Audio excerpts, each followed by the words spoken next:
إن الحمد لله نحمده ونستعينه ونستغفره ونعوذ بالله من شرور أنفسنا ومن سيئات أعمالنا من يهده الله فهو المهتد ومن يضلل فلا هادي له أشهد أن لا إله إلا الله وحده لا شريك له وأشهد أن محمدًا عبده ورسوله يا أيها الناس اتقوا ربكم الذي خلقكم من نفس واحدة وخلق منها زوجها وبث منهما رجالا كثيرا ونساء واتقوا الله الذي تساءلون به والأرحام إن الله كان عليكم رقيبا. لپاش سپاس و ستایشێکی بێهامتا بۆ کردگاری مەزن و داواکردنی درود و ڕەحمەت بۆ سەرگیانی پاکی پێشەوەی مرۆڤایەتی محەممەد صلی الله تعالی عليه وسلم. لە دوو وتاری ڕابردوو باسی گرنگی کشتوکاڵ و گرنگی پیشەسازیمان کرد لە ئیقتصادی ئیسلامی و هەستانەوەی ئوممەتدا. ئەمڕۆ باسی ئوسولی سێهەم و بنەمای سێهەم ئەکەین کە بریتێ لە بازرگانی و تیجارەت. ئیبن خەلدون یەکێکە لە گەورە بیریارەکانی ئوممەتی ئیسلامی باسی ڕیزبەندی ئەم سێشتە ئەکات و ئەفەرمێ ئاسانترین کار کە ئینسان دەستی باتێ بریتێ لە زەراعەت و کشتوکاڵ، دواتر سەناعەت و پیشەسازی لە هەموو کارێک گرانتر بریتیە لە تیجارەت و بازرگانی. لەوە ئەچێ لای ئێمە یا لە تەسەووری گەنجمانەوەها بێ کە بازرگانی لە هەمویان ئاسانترە، کڕین و فرۆشتنێکە و تەواو. ئەفەرمێ ڕەحمەتی خوا لە ئیبن خەلدون کە ئەفەرمێ هەتاوەکو ئینسان حسی تیجاری بۆ دروست ئەبێ، حسی بازرگانی، هەستی بازرگانی بۆ دروست ئەبێ، ئەفەرمێ زۆری ئەوێ و زۆریش ماندوو ئەبێ کە بزانێت لە چیە قازانج ئەکات و لە چیە زەرەر ئەکات. ئەفەرمێ زۆرینەی پارەی ئینسانێت کە ئیفلاس ئەکات و ئەڕوا لە بازرگانیە ئەڕوا، چونکە حسی بازرگانی دروست نەبووە، هەستی بازرگانی دروست نەبووە. لە ئینسانیشا کە هەستی بازرگانی دروست نەبوو ئیتر مەهماکان کڕین و فرۆشتن کە هەریەتە دواوە ناچێتە پێشوە.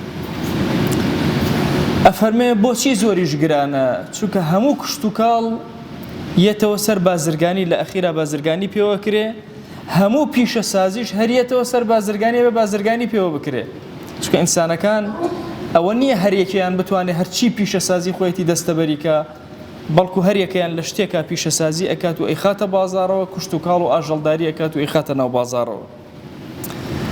کەوابوو قورسترین و گرانترین ئیشێک کە ئینسان بیکا بریتیە لە بازرگانی، بەڵام بە بەرەکەتترین و باشترین و پڕڕسەقترین ئەو بازرگانەیە کە ئینسان دەستی ئەدات. هیچ ئینسانێکیش لە خۆوە نەبووەتە بازرگان، سەرەتا وردە وردە چۆتە ناو بازارەوە، کڕین و فرۆشتنی کردووە هەتاوەکو خوا ئەم ئیدراکەی داوەتێ کە لە چیا خەیرەکات و لە چیا زەرەرەکە. ئینجا ئیتر وردە وردە گەشەی تیجاری و گەشەی بازرگانی کردووە. بۆیە ئەو کەسانەی کە زوو ماندوو ئەبن لە بازارە هیچیان بە هیچ نابێت لە بازارە. دائیمە ئەو کەسانەی کە ماندوو نابن، نەفەسیان درێژ ئەبێ، ئەوانە لە بازارە ئەمێنەوە ڕۆژێک لە ڕۆژان سەرکەوتن بەدەست ئەهێن و ئەو هەستەیان بۆ دروستە بێ کە ئەم شتە مانگێکی تر، دوو مانگی تر، ساڵێکی تر چەندە سوود ئەکات. ئینجا ئەتوانن لە بازرگانیە ئەسپی خۆیان تاودەن و بەرەو پێشەوە بڕۆن.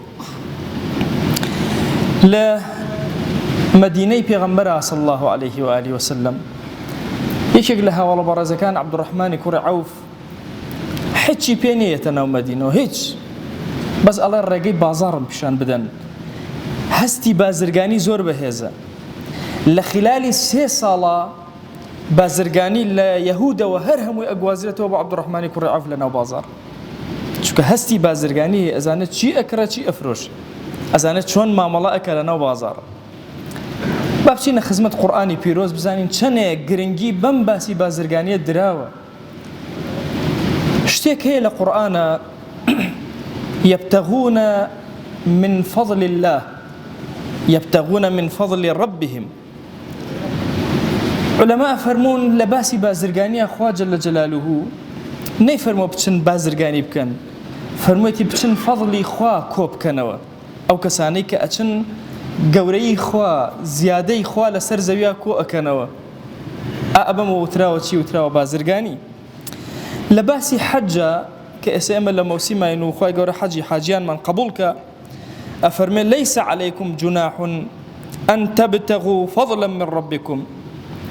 کاتێک کە ئەچنە حەج و ئەو مەوسیمە گرنگە و خەریکی بازرگانین و ئیشێکی زۆر باشەکەن،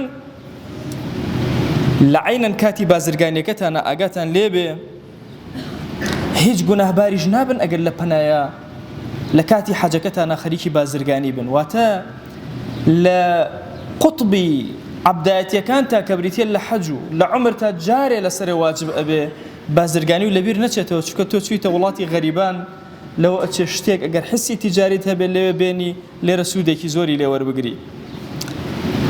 ئێمە تەسەوورەکەین کە ئینسان چوو بۆ حەجی تر ئەبێ هیچ نەکە، ناوتە لە قورئانە باس کراوە بڕۆ لە ناو حەجە بازرگانی بکە. بۆچی ئەم ئایەتە فەرمێ گوناهتان لەسەر نییە؟ مشرکینی قوڕەیش مەفهومێکیان بڵاو کردبەوە کە ئینسان لە کاتی عەبدایەتیان نابێ خەریکی بازرگانی بێ. بۆیە هەمیشە مسلمانانیش گەیشتبوونەوە قەناعەتەی کە ئەبێ لە کاتی حەجە ساف لەگەڵ خوایە خەریکی عەبدایەتی بن. ئەم ئایەتە ڕەدیەوە ئەکاتەوە لە بازاڕا بە عەبدایەتی ئەکەیت، بڕۆ لە ناو حەجەکە تا کار و کەسابەت کە عەبدایەتی ئەکەی. لە باسی جومعە خۆمە لە ڕۆژی جومعین ئەفەرمێ ئیذا قوضیەت الصەلاة فانتەشروا في الأرض وابتغوا من فضل الله. کە نوێژ تەواو بوو ئیتر هەر لە مزگەوتە دامەنیشە، بڕۆ بەسەر زەوی خوایە بگەڕێ، ڕزقی خوا لەسەر زەویە کۆ بکەرەوە. واتە بڕۆ ناو بازاڕەوە بازرگانی بکە. مەوەستە ئومەتی پێغەمبەر صلی الله عليه و سلم ئومەتێکی تەمەڵ نییە لە بازرگانیە. ئەو تەشجیعی پێغەمبەری خوا صلی الله عليه و سلم، ئەو تەشجیعاتی قورئانی پیرۆز بۆ بابەتی بازرگانی لە بازاڕە زۆر گەورەیە ئومەت هەڵسێنێتەوە. ناکرێ پارەی ئومەتی ئیسلامیش لە دەستی یەهود و نەسارا و شیعەیە بێ. تەسەوەر کە ئومەتی ئیسلامی خەریکە نابێتە خاوەنی هیچ، بۆیە ئەبێت جەنگی دینارێ بکە لە ناو بازاڕە. ئەوە مەفهومی صحیحی ئومەتی ئیسلامیە. ئەو 100 ساڵەی بەسەرمانە تێپەڕیەوە کە خلافەی ئیسلامی نەماوە، مەفهومی زوهد لە مێشکی ئێمە بە سەقەتی دابەزیوە. پێمان وایە دنیا بدەینە خەڵک و خۆمان خەریکی دینداری بن. ئەو مەفهومێکی عەلمانیەتە. ئێمەی ئومەت لە ناو ئەوە لە مزگەوتە سەرمان لە سوژدایە، لە بازاڕە دڵمان لە ناو سوژدایە و خەریکی کار و کەسابەتین. چۆن قورئانی پیرۆز ئەکەیتەوە ئەخوێنی ئەجرێ دەسەکەوێ، دەفتەری بازرگانەکەت هەڵ ئەدەیتەوە بە هەمان شێواز ئەجرێ دەسەکەوێ. ڕاستە ئەجری قورئان ئەجرێکی زۆر زۆر گەورەیە، بەڵام ئەو کەسەی خەریکی عەیش و ژیانێتی بێ ئەجر نییە و ئەجرێکی زۆر گەورەی هەیە. بۆ تێگەیشتن لەم ئەجرە گەورە ئەچینە خزمەت سوورەتی مزەمل. ئەفەرمێ وآخەڕون یەضریبون في الأرض یبتغون من فضل الله. هەندێک لەگەڵ پێغەمبەر صلی الله عليه و سلم خەریکی شەو نوێژ و تاعەت و شەو زیندەیین، هەندێکی تر لەم ئومەتە لە بازاڕە خەریکی کڕین و فرۆشتن و ڕزقی خوا لەسەر زەویە کۆ ئەکەنەوە. هەندێکی تریش وآخەڕون یقاتلون في سبیل الله، مەجموعەی تریشیان جەنگ ئەکەن لە پێناوی خوایە. پێغەمبەری خوا صلی الله عليه و سلم لە باسی قیتال و جەنگە ئەفەرمێ وذروة سنامه الجهاد. شڵەپۆپەی ئەم دینە لە عەبدایەتی و تاعەتە بریتێ لە جیهاد. دەیبزانە لەم ئایەتە پیرۆزە بازرگانی ناو بازار لەگەڵ جیهاد و مقاتەلە و تێکۆشان لە پێناوی خوایە ئەی خاتە یەک ئاستەوە. ژیان بەمانە هەمویان ئەچێ بەڕێوە. ژیان تەنها بە مجاهید ناچێتە ڕێوە، ژیان بە بازرگانێکی چاکی ناو بازار ئەچێ بەڕێوە. ئیمامی قورطوبی سەرنجمان ڕائکێشە لەم ئایەتە پیرۆزە ئەفەرمێ سوى الله في هذه الآية بين درجة المجاهدين والمكتسبين المال والحلال للنفقة على النفس والعيال. ئەفەرمێ خوا جەل جەلالوه تەسویە کردووە لە بینی دووشتە یەکسانی داناوە. یەکێک ئەو کەسەی مجاهیدە لە پێناوی خۆ جەنگ ئەکە، ئامادەی خوێنی خۆی بڕێژێ لە پێناوی بەرزکردنەوەی ئاڵای خوایە جەل جەلالوه، لەگەڵ ئەو کەسەی لە ناو بازاڕە خەریکی پیاکردنی حەڵاڵە بۆ خۆی و بۆ ماڵ و مناڵی. أفرمي فكان هذا دليلا على أن كسب المال بمنزلة الجهاد في سبيل الله. أما دليل لسر أوي إنسان لبازار خريكي كارو كسابته وەکو ئەو کەسە مجاهیدە چەنێ ئەجری هەیە ئەمیش بەو شێوازە ئەجری هەیە بەو شێوازە پلە و پایەی هەیە کە لە بازاڕە خەریکی جەنگ و جیهادی دینار و دۆلارەکانەکە کۆی ئەکات. بزانە ئیمامی عومەر ملهەمی ئەم ئومەتە چونکە فەهمێکی صحیح و دقیقی لە ئاینی پیرۆزی ئیسلامە هەیە. بزانە چۆن لەم معانیە گەورانە تێگەیشتووە. طبعا ئیمامی عومەر پێغەمبەری خوا صلی الله عليه وآله وسلم ئەفەرمێ لو كان نبي بعدي لكان عمر. ئەگەر نەبیەک پێغەمبەرێ لە دوای من بهاتە عومەر ئەبوو ڕەزا و ڕەحمەتی خوای لێ بێ. محوی شاعر ئەفەرمێ ثانی شەرەفیا بەلەوکانە دووهەم خەلیفەی ئیمانداران شەرەفی بەچییە بەلەوکانەیە چونکە خۆشەویست فەرمەتی لە دوای من ئەگەر نەبیە بهاتە ئەو ئەبوو. دەی بزانە چی ئەفەرمێ ليس هناك مكان أحب إلي أن يأتيني الموت فيه بعد الجهاد في سبيل الله إلا أن أكون في سوق أبيع وأشتري من أجل عيالي. أفرمي هیچ شوێنێک نییە حەزکەم تایە بمرم لە دوای مەیدانی جەنگ و جیهاد إلا بازار نەبێ حەزەکەم لە بازارە بمرم خەریکی کڕین و فرۆشتن بم لەو کاتا بمرم. ئەوەندە جوان تێگەیشتووە لە پلەی کڕین و فرۆشتن و بازرگانی لەناو بازارە. دیارە هیچ شتێکیش لەم ئومەتی ئیسلامیە بەبێ یاسا نییە. دانشوردنێکە تۆ یاسای هەیە لە شەریعەتە خەوتنێکە یاسای هەیە جل لەبەرەکەی دەستی ڕاست بۆچی یەکەم جار لەبەرەکەی یاسایە هەموو ژیانی تۆ بە یاسا کۆنتڕۆڵە لەناو شەریعەتە بازاریشە کۆنتڕۆڵە لەناو شەریعەتە. تەنها یەک خاڵ حەزەکەم لە خزمەتانە عەرزکەم لە ئادابی تیجارەتی ئیسلامی هەر ئەوە نییە وەکو کافر و بێدین بنیشیتە ناو بازاڕەوە ناوەڵا خەڵکی موسڵمان ئەزانێت چاوکراوەیە هەموو شتێکی ڕوونە لە پێش چاو ئەبێ فقهی بازاری جوان بێ اینجا لەناو بازارە دیندار ئەبێت و ئەبێتە نمونەی دین. تیجارەتکردن و بازرگاریکردن لە شتانی حەڵاڵە و دوورکەوتنەوە لە حەرام بە هەموو چەشنێ. مەشهەدێک لە خزمەتانە ئەجێڕمەوە پێغەمبەری خوا صلی الله عليه وآله وسلم لەناو مەدینە دانیشتووە پیاوێکی عەرابی دەشتەکیە بۆ خزمەتی عرەقێکی زۆر باشی کۆ کردوتەوە چاک خەسی کردوتەوە ئیتر وەکو لای خۆماڵە فەلەکەیە زۆر باش تەرتیبی کردو هێنایەتی بۆ ناو مەدینە گۆزەیەکی زۆر گەورەی لەو دەشتەوە گرتەوە بە کۆڵیەوە هێناوێتی ئەگەڕێ ئەرێ لەکوێیە محەممەدم پیشان بدەن صلی الله عليه وآله وسلم ئەڵێن وەڵا خۆشەویست لە مزگەوت بەخۆی و یەک کوپە عرەقەوە خۆیەکا بە مزگەوتە ئەی پێغەمبەری خوا صلی الله عليه وسلم ئەمەم بە دیاری بۆ هێناوی پێغەمبەری خوا صلی الله عليه وآله وسلم زەردەخەنەیەکا بەرامبەری ئەفەرمێ خوا جەل جەلالوه حەرامی کردووە لەسەرمان ئێمە بە هیچ شێوازێک دەم لە عرەقەوە نادێن ئەڵێ دەوەڵا مادام ئاوایە ئەمە زۆر چاک تەرتیبم کردو پارەی چاکای بم لە بازار ئەیفرۆشم خۆشەویست فەرمووی ئەو شتەی کە خوا حەرامی کردووە بنۆشرێ حەرامیشی کردووە بفرۆشرێ نابێ بشی فرۆشی دەیوتی مادام ئەوهایە ئەم ئومەتە کەسی نایخواتەوە فأكرمها على اليهود رفيقي يهوديم زۆرە ئەیەم بەدانەیشان بە دیاری ئەکەمە پیاوەتی بەسەریەوە پێغەمبەری خوا صلی الله عليه وآله وسلم فەرمووی ناشتوانی ئەوە بکەی ئەو شتەی کە حرامە خۆمان بیخۆین و حرامە کڕین و فرۆشتنی پێوە بکەین حرامە بشیکەینە دیاری و بیبەخشین با کەسەکەی بەرامبەریشمان بیخواتەوە فەرمووی ئەی چی بکەم ئەی پێغەمبەری خوا صلی الله عليه وآله وسلم فەرمووی اذهب فشنها في البطحاء بڕۆ لەسەر ڕێگا بیڕێژە عولەما فەرموون بۆچی لەسەر ڕێگا بیڕێژێ خەڵک هەمویان ئەم کوپەڵە عرەقەیان بینیوە بەم کەسە هێناوێتە ناو مەدینە و هێناوێتە ناو مزگەوتەوە فەرمووی لەسەر ڕێگای خەڵکی بڕژە بۆی تۆهمەتبارت نەکەن خەڵک بزانن کە ڕەشتوت ئەلەم فەرمایشتەوە دەرەکەوێت کە ئەو شتەی کە حەرامە ئەبێ زۆر خۆتی لێ پارێزی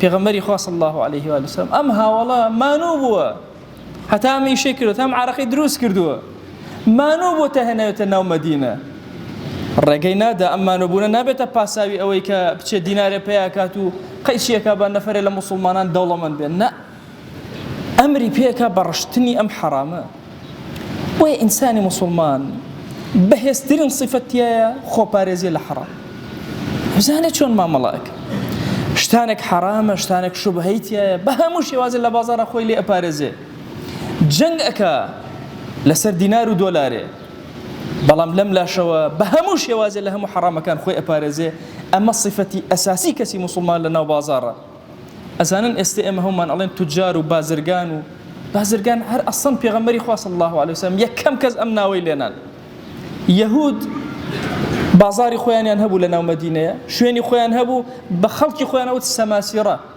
پێغەمبەری خوا صلی الله علیه وسلم بازاری موسڵمانانی جیا کردەوە لە نزیکی بەقیع، ناویشی لێنان ئەتوجار، فەرمووی ئێوە توجار و بازرگانەکانن، بەمەرجێ یاساکانی خوا لە بازاڕە جێبەجێکن. ئەوە یەکێکە لە یاساکان و کۆڵەکەی پشتی بازرگانی ئومەتی ئیسلامیە کە ئومەتی ئیسلامی ئەبێ کەسانێکی وریابن، حەذیق بن. گەنج و شەبابی ئەمڕۆی ئێمە نابێ بکەوێ، نابێ بترسێ، نابێ تەمەڵ بێ، نابێ بوەستێ، ئەبێ کۆکاتەوە، ئەبێ کار و کەسابەت کە، ئەبێ سەرەتای ژیانی زۆر بە قورسی دەست پێ بکە، بە زبری، هەتاوەکو دواتر وردە وردە بتوانێت ئیسراحەت کە لە پەنای ئەو داهاتی کە کۆی ئەکات. ئەمڕۆ کافر و بێدینەوە های لێ کردووە گەنجمان لە سەرەتای ژیانیا بەس ئەبەخشێ، بەس سەرفەکە، حچی بەدەسەوە نامێنە. کاتێ ئەو کاتێ پێویستی و پارەیە فەقیر و ڕوت و ڕەجاڵەکەی خەڵک خەیری پێک. نابعکسەوە ئەی گەنج، سەرەتای ژیان سەرەتای دەست پێوەگرتنە، توندڕاگرتنی ماڵەکەتە، کۆکردنەوەیەتی. کۆتا قسەم لە خزمەتانە ئەی گەنج، ئەگەر پێویستە بە 10,000 بوو ڕۆژانە سەرفی کرد، ئەگەر تۆ هاتو 3,000 سەرف کرد و حوتیت هەڵگرت، اینجا تۆ ئەبیتە بازرگانێکی ناجح. ئەگەر هاتو لەوە زیاترت سەرف کرد، ئیتر تۆ بزانە لەناو بازاڕە شکاوی. بۆی ئەبێ بزانی چۆن کۆکەیتەوە، چۆن داهاتت، وردە وردە گەورە ئەەکەی. دەیان کتێب لەو پێناوان نووسراوە، بخوێنەوە، دیراسەکەن. ئومێدەکەم ئایندەی جیهان پارە و سەرۆت و سامانی بکەوێتەوە دەستی عەدالەت و بکەوێتەوە دەستی ئومەتی پێغەمبەری خوا صلی الله عليه وسلم. خوای گیان لێت ئەپاڕێنەوە و لێت ئەلاڵێنەوە، لەسەر جەم گوناهەکانمان ببوورە یا رب العالمین. ئیلاهی بمان کەرە ئەو عەبدانەی لە مزگەوتا لێیان ڕازیت و لە بازاڕا لێیان ڕازیت، خوای ڕەزامەندی خۆت بەسەرمانە ببارێنە یا رب العالمین. دەرگاکانی اقتصاد و بازرگانی بەسەر ئومەتی پێغەمبەر صلی الله عليه وسلم بکەرەوە. یا ئیلاهی داوا لێ ئەکەین بەرەکەت بەسەر بازاڕەکانمانە ببارێنە، بەرەکەت بەسەر کڕین و فرۆشتنمانە ببارێنە. یا ئیلاهی داوا لێ ئەکەین دەرگا خێرەکانی تۆ زۆرن، یا ئیلاهی دەرگای ئاسمان و زەوی بەسەرمانە بکەرەوە، تووشی حراممان مەکە یا رب العالمین. ئەوەندە حەڵالمان بدەرێ محتاجی حرام نەبین یا ئەکرەم الئەکرەمین. خوای گیان ئەم عەبدانە هاتوونەتە ئەم ماڵەی تۆ، بەخوا ئەمانە دەستی دوعا بەرز ناکەنەوە تەنها بۆ تۆ نەبێ. یا ئیلاهی تۆ خۆت شاهیدی ئەمانە سەری بەرزیان نەوی ناکەن لە سوجدا تەنها لە حوزوری تۆیان نەبێ. یا ئیلاهی ئەمانە ڕکوع نابن و پشتیان ناچەمێنن تەنها لە پێناوی تۆیان نەبێ. دەیا ئیلاهی هەر دوعایەک بەرزی ئەکەنەوە گیرای بکە، ادعوا الله وأنتم موقنون بالإجابة.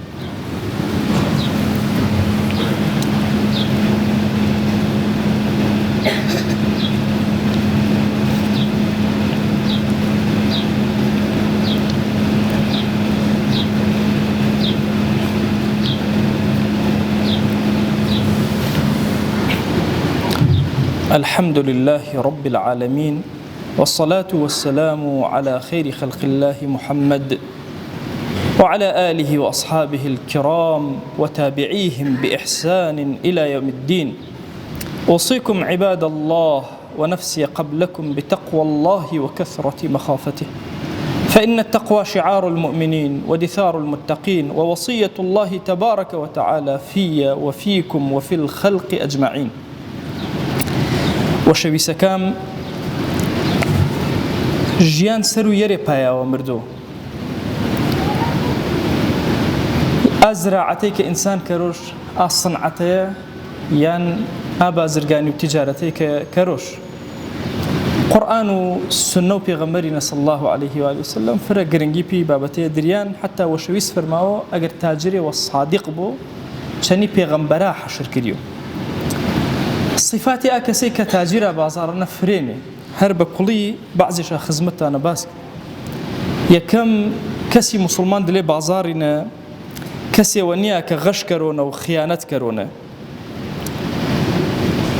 کەسێوە نییە هەرچێوێ خەڵک گەرەکش بۆ پێی ژیانیش و پێی قوتیش ئێڵ شارش و هەتا گران بوو گرانی مۆزە بازار و قەت.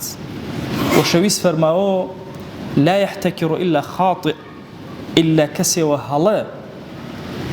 کەسێوە هەڵە باز باسمێ مێ احتیکارکەرەوە چی و بازاری کۆکەرەوە و ئەنێ گران بوو بەتابەتی واردەمەنی پاسە نەزانمە خاطئ کەلیمەوە گولانێنە خوا جل جلاله القرآن نفرماوه إن فرعون وهامان وجنودهما كانوا خاطئين فرعون وهامان وجندكيت شا أنا شلون يشاكوتي بيني إن غير خاطئين وش خاطئ غلط جاي كان بتشي يقول أنا ما سريو بس أشي آياتي وفرمودنا تشي جوران جناه جوران إكسا بتشي بازاري كوكرو إنجا قسمي درو قد نورو سرو كسابتيش قردو كسابتي شنا خريبونا خواي جويش رازي كرو تصورش شانا بو احتساب حسابش كرو سرو خواي كأي كارو كسابته كروش بينا وخواي نكروش وخواي جويش رازي كرون ما بو بازرگانكش مشغولش كرو جواجبكاش واجبكاش خاص جيبه جيكر اشم كسي وبو سماحتش بو بازارنا كاتي مسانو كاتي ورشو بسماحته انجا كوتاتي وخزمتنا ينجى السنة فراموشك السنة بيغمبرين صلى الله عليه وسلم بس وير ماشيين جيبه جيش كرمي حتى نساني إلا بدسي الراس حتى يوصل الولد بدسي الراس ورشش اي سنتين شا سنتك ارونا كم ترين جيب جيش كرمي بازارنا فرمايشتنا بيغمريان صلى الله عليه واله وسلم امرش ما كردن حتى اجا الزرل دابا ورام وركه زركه بدسي الراس ده دسي تشبكار نماره هر شيء على يوم ثاني دسي تشبش بما بره دسي الراس شبه بره بركه دينا ثانينا كبيغمر صلى الله عليه وسلم فرماو اي سنه غوره رنگا قيامتنا با سنتين جاتلبو السنتين جيب جيكر عرضم كردين ده قردو اسلامي ياسانه ياساو أساي ورتي دسي الراسة دسي الراس بكار مالي إنا صفات أمته بيغمبرين صلى الله عليه وسلم إيه صفتي قرد أشم بازرقاني مسلمان با تاتاوتشي وكاش باشي وازورشو با كيفيته ورشو كرب العالمين شنج رازيبو خويا داوا وانا كرمي بركة وزا بازار ما جا حرامكاد لي بازاري دوري موزو يا أكرم الأكرمين وأوصيكم أيضا بالصلاة والسلام على رسول الله حيث أمرنا الله تبارك وتعالى في محكم تنزيله قائلا إن الله وملائكته يصلون على النبي يا أيها الذين آمنوا صلوا عليه وسلموا تسليما اللهم صل على سيدنا محمد وعلى آل سيدنا محمد وبارك على سيدنا محمد وعلى آل سيدنا محمد كما صليت وباركت على إبراهيم وعلى آل إبراهيم إنك حميد مجيد اللهم اغفر للمؤمنين والمؤمنات وللمسلمين والمسلمات ولمن أنشأ هذا المكان اللهم أعز الإسلام والمسلمين وأهلك الكفرة والملحدين اللهم انصر من نصر الدين واخذل يا رب من خذل الإسلام والمسلمين اللهم آت نفوسنا تقواها فزكها أنت خير من زكاها أنت وليها ومولاها اللهم لا تدع لنا في مقامنا هذا ذنبا إلا غفرته ولا عيبا إلا سترته ولا حاجة من حوائج الدنيا إلا قضيتها ولا مريضا إلا شفيته ولا عاصيا إلا هديته ولا شابا إلا أصلحته ولا أسيرا إلا فرجته ولا مجاهدا في سبيلك إلا نصرته آمين آمين والحمد لله رب العالمين أقم الصلاة يرحمك الله.